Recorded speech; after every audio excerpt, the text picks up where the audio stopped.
Dahan-dahan naman ang bumababa ang kalidad ng edukasyon sa Pilipinas. Ganyan daw ang mga Pilipino. Sa ngayon, ayon po sa Philippine Statistics Authority,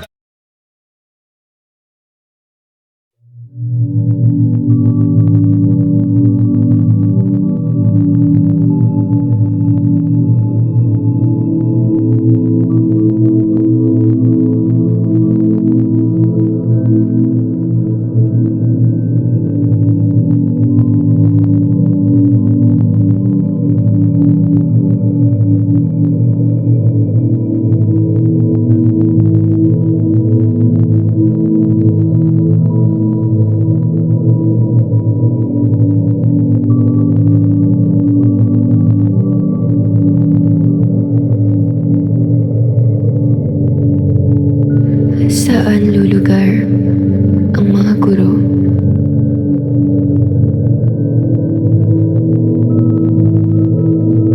Kailan matutugunan ang pagsasanay na dekalidad ng guro?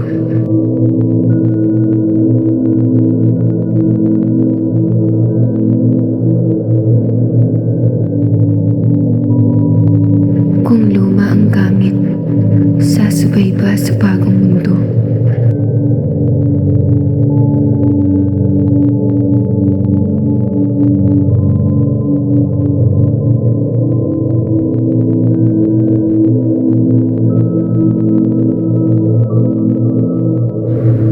Bakit sariling sikap pa rin ang tanging siguro?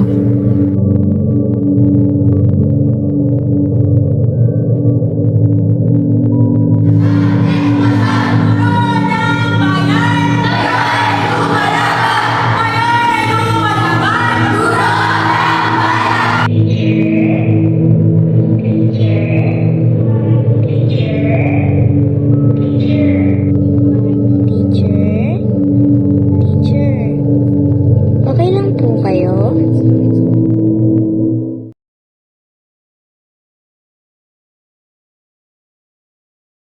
Para sa bata. Para sa bayan. Para sa bata. Para sa bayan. Para sa bata. Para sa bayan. Hope you find some peace of mind.